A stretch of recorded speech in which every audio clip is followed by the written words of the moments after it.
O Recuncho dos Libros, o programa da Radio Pública Municipal no que imos repasar a actualidade da Biblioteca Pública Municipal Enrique Rivera Rouco. O Recuncho dos Libros, o espazo para a lectura de Radio Eume.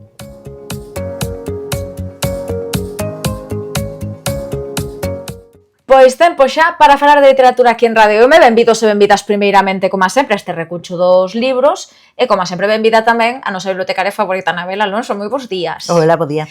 Inauguramos, estamos a piques de chegar a Semana Santa, é dicir, esta semana tamén a biblioteca vos merecedes unhas boas vacacións, pero iso non quere dicir que non teñamos cousiñas das que falar para estes primeiros 3 días da semana, non? Comezamos, que che parece, con recomendacións para os máis pequenos? Pois recomenzamos coas recomendacións para os rapaces pequenos e traigo vos, como a sempre, 2 títulos, un en galego e un en castelán. O de castelán, El ratoncito Pérez e el diente perdido, un clásico, o sea, un clásico non o libro, senón un clásico o tema. A ver se vai romper aí a maixa despois. Se algún non lee isto, despois que... Temos máis libros sobre o ratiño, temos aquel libro que presentáramos nalgúna ocasión na biblioteca dunha rapaza de Vilalba, que además ten en Vilalba esta casiña que se a casa do Rato Pérez, o caso do Rato Pérez, que se pode visitar, e neste caso, pois é a historia do ratiño Pérez, que de repente ve que lle quedou un dente sin recoller e que non se acorda calé, e entonces ten que volver ás casas ás que foi para comprobar efectivamente que pasou por elas e que deixou o regalo conseguinte e se trouxo o dente, e entón vai dente por dente, en cada páxina vai visitando a sitios moi curiosos, sitios moi curiosos para saber se efectivamente foi aí onde esqueceu recoller o dente, non? E pois desde nenos e nenas ata fadas, sereas, sí, animais, digamos que recolle dentes a diestro e siniestro. E a verdade que o libro é moi bonito, moi alegre, e en cada folla di que dente recolleu, dente número 21, a quen yo reconde, un incisivo superior, e recolleu no tal, e así vai investigando, digamos, os dentes. E destes libros que unha vez que os rematas trae como unha especie de pequenas actividades para completar, que teñen un busca e encuentra, que podes buscar no libro determinados obxetos que aparecerán polo medio das ilustracións, e tamén unha foto da dentadura para ir vendo cales dentes se che caeron e cales todavía faltan. E ao final, con unha especie de xogo da oca, para xogar ao redor do mundo dos dentes. Cada vez apostase máis por facer para os máis pequenos libros interactivos. Sí, está... Que inclúan algún extra. Sí, está moi chulo, a verdad, moi interesante, moi colorista, moi alegre, e para eses nenos que están nesa idade na que de repente se empezan a caer os dentes, pois... Para saber os segredos por onde se move o ratiño. Claro, moi interesante. Xa en galego temos toda unha clásica tamén, dela temos falado neste programa en moitas ocasións, como é Ledicia Costas. E un libro que me chifla, que me parece unha preciosidade. A portada é maravillosa. Maravillosa. Este libro de A tenda de xoguetes, de Ledicia Costas, fai un percorrido polo mundo dos xoguetes. As ilustracións son realmente, preciosísimas, a mí me parecen preciosas, de Rena Ortega, moi bonitas, e vai contándonos os diferentes xogos e xoguetes que conocemos, de onde veñen, como naceron, pois, por exemplo, o parchís, como naceu o parchís, como se xoga, curiosidades ao redor do xogo, non? Os videoxogos clásicos, pero tamén pois bonecas, xogos, os Lego, as Barbies, non vexo tan infantil este libro, eu ben o levaría para a miña casa e lelo eu. Sí, é precioso, a verdade, estéticamente moi bonito, e eso fala de un xoguete ou de un xogo e de un montón de curiosidades ao redor de ese xogo, e me parece moi... a verdad, moi bonito. Claro, algúns son clásicos que todo o mundo ten, pois o cubo de Rubik. Mira, aquí xa temos os Tamagotchis, as bonecas Repolo, que no seu momento estuveron tan de moda, ou os boniquiños estes pequeniños que se venden agora, que son sorpresa para poñer no móvil. Bueno, o cousiño este de xogar cos dedos que xiraban. Non sei como se chama eso. creo que é moi bonito, estéticamente precioso e que logo te conta un montón de curiosidades sobre cada un deses xoguetes e cada un deses xogos, ¿no? E me parece moi, a verdad, moi interesante. A verdade é que é moi chulo, xa che digo. Sí, Creo un que libro máis dun precioso. adulto vai no levar para casa. Un libro precioso e logo todas esas cosas que a verdad que aos rapaces normalmente lles encantan as curiosidades, saber, pois mira, temos aberta a folla de que fala dos Lego, saber cal é a masqueta máis grande do mundo que se fixo con pezas de Lego, ou saber onde hai unha ponte que se fixo con pezas de Lego. Quero dicir que me parece que esas cosas sempre son como moi interesantes, porque os rapaces normalmente lles gustan moito os libros estes de curiosidades. Sí, a verdade é que a recomendación é moi chula, se che digo que a mellor máis dun adulto... Este libro é precioso, a verdad, moi bonito, máis dun adulto vai no levar para casa. Estéticamente é preciosísimo. Para os adultos, cales son as propostas que nos traes esta semana? Con que comezamos? Pues galego? Con un clásico, comenzamos de Castelán, que se chama La chica del lago, de Miquel Santiago. Miquel Santiago foi o noso autor do mes, hai xa uns cantos meses. É un autor de novela negra, de intriga, de thriller, que se desenvolven fundamentalmente no País Vasco, porque ele é de alí. Por exemplo, é moi famosa a triloxía de Illumbre, que é un espacio dali do País Vasco onde suceden tres historias que están relacionadas. E agora nos presenta esta nova entrega de La chica del lago, que conta a historia dunha escritora de éxito, unha escritora de novela de intriga, que de repente recibe como un misterioso sobre, ¿no?, donde se lle dá algunha pista sobre a desaparición de unha rapazana que ela se baseou para facer o seu libro que foi un éxito, que se titula como o libro que estou recomendando, La chica del lago. Entón, esta muller decide volver, digamos, a esa vila donde sucederon esos acontecementos para intentar descubrir que foi o que realmente sucedeu. E, bueno, é un autor que na biblioteca ten moitísimo éxito, é moi... o sea, engancha moitísimo as historias. Alguna foi xa adaptada a serie de televisión? Sí, e logo ten... Normalmente, eso, é moi adictivo e fala moitas veces de música tamén, é un autor moi interesante. E, bueno, hai pouco faláramos xa hai bastante, faláramos en Xoves de Libro e Peli da serie de La última noche de Tremor Beach, que está baseada nun dos seus libros, ¿no? Bueno, me parece que desde logo, para pasarse, por exemplo, estes días festivos lendo un libro adictivo e entretido, é unha opción estupenda. En galego, a temática totalmente distinta, non ten completamente diferente. Soño de liberdade, de Marisa Castro, que presentamos na biblioteca a finais de ano, máis ou menos. Sí, hai uns meses, e, bueno, que non ten nada que ver con isto que estábamos falando antes. É unha historia que intenta retratar un pouco como foi eses anos do franquismo, bueno, xa dos primeiros tal, e como bueno, aparece un personaxe que xa aparecía no libro anterior de Marisa Castro, que tamén temos na biblioteca, a Saga das Curandeiras, que é esta xornalista, Rocío Cid, que vai a biografiar a Rosalía Carcedo, que era a protagonista da Saga das Curandeiras, ¿no? E me acordo que lle fixeras unha entrevista moi interesante a Marisa, que explicou moitísimo e moi ben todas estas claves do libro en clave feminista e en clave de perspectiva de xénero, de como a vida das mulleres nese momento non era tan simple nin tan doada como a coñecemos hoxe, ¿no? Sí, que incluso defendía, tivemos a oportunidade de falar con ela, bueno, pues desa corrente que hai agora de a xente máis nova que dis que con Franco se vivía mejor. Ti non sabes o que é vivir con Franco. Claro, entonces explica un pouco eso, que significaba ser muller nesa época, non? Nos anos 50, 60 ou 70. As oportunidades que tiñan aí deixaban de ter. Claro, como era difícil pois conseguir entrar no mundo da educación, bueno, un montón de historias. E a verdad é que, digamos que creo que o espírito da novela é un pouco esa cuestión de que o que ansía a protagonista é a liberdade, ese como di o título, non? Soño de liberdade, poder ser unha mesma, decidir por si mesma o que quere facer na vida.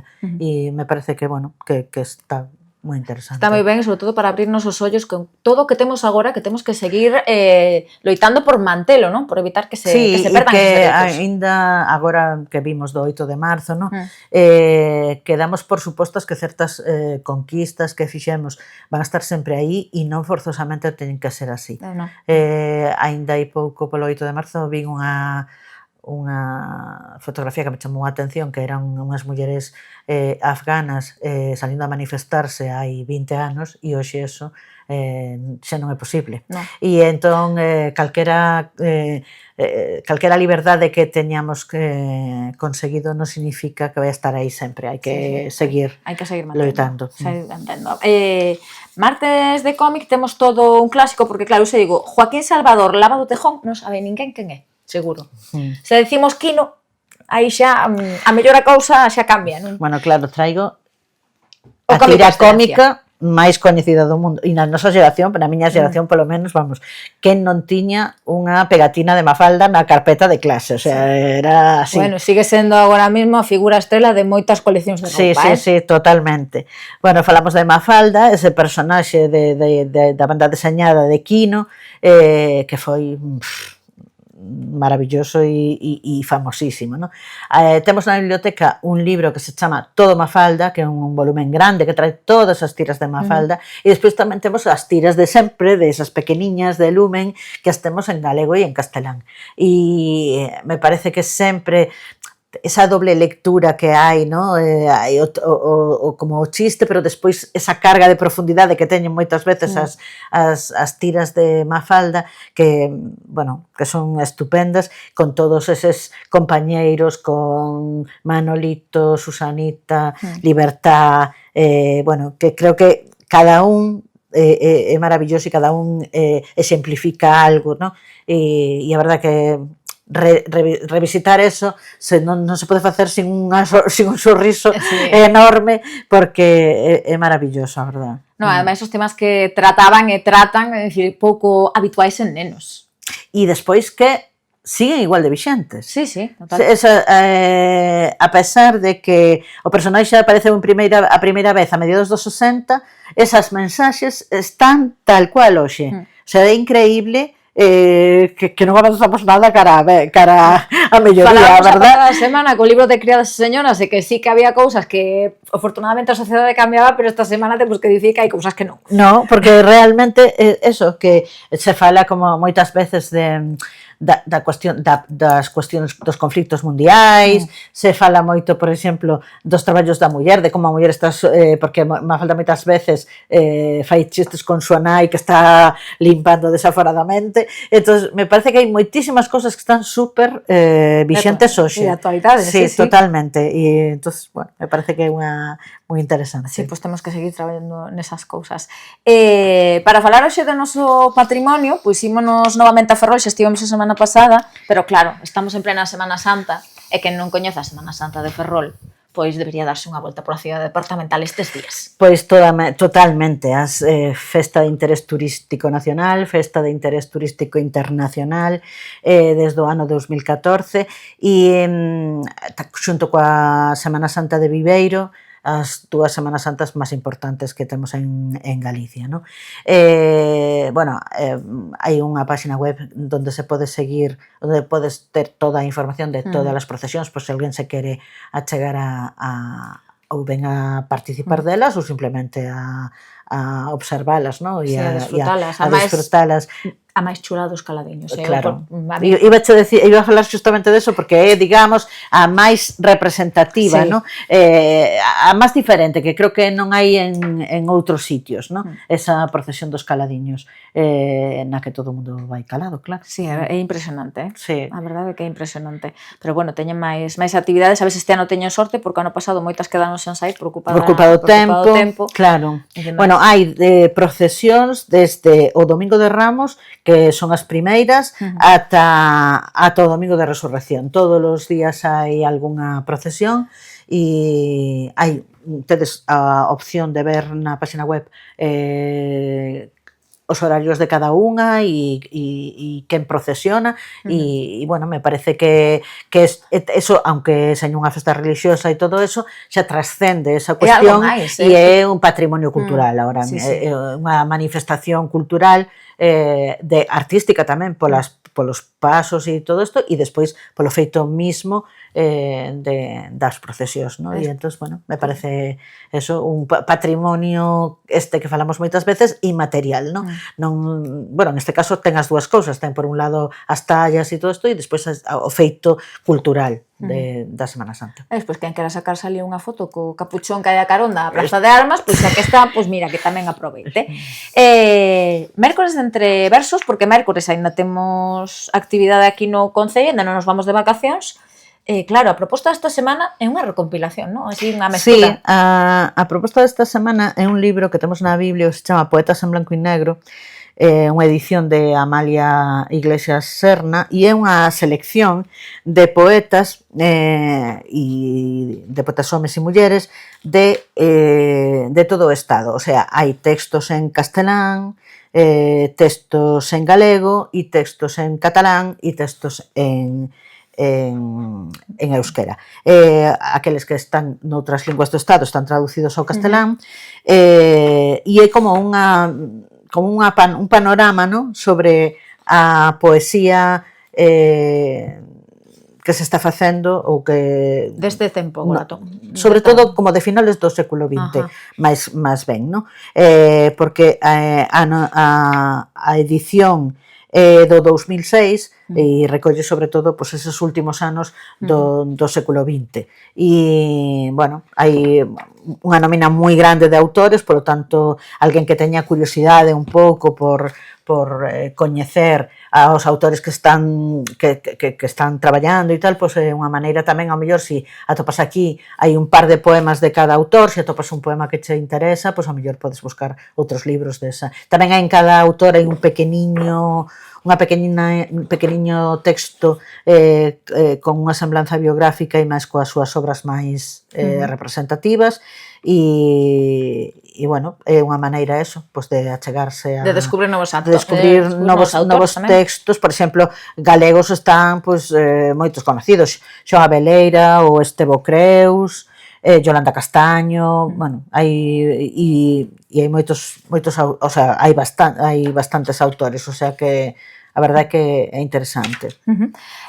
Falábamos de que xoves é festivo, venres tamén, pero claro, toca pechar o programa, non volveremos ata o luns, pero claro, que eu voy a falar contigo dese concurso en Marcapáxinas, porque xa estades totalmente inmersos nel. Sí.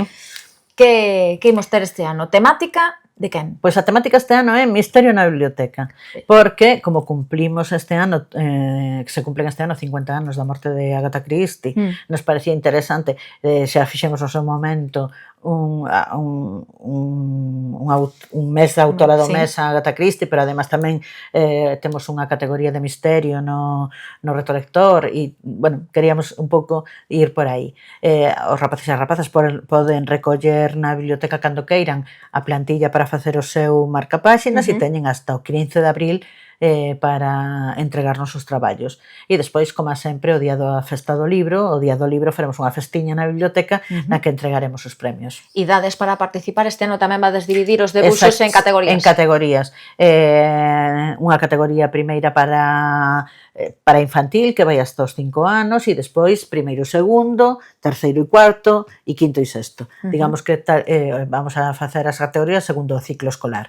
E nada, animarse a participar. Como sempre de agasallo haberá premios vencellados coa literatura, non? Totalmente. E para quen queiramos levar, claro, para quen queramos levar un marcapáxinas pois para casa. Despois cos marcapáxinas que resulten gañadores, faremos os marcapáxinas da biblioteca para logo regalarlle aos usuarios e as usuarias cando veñen a buscar os libros.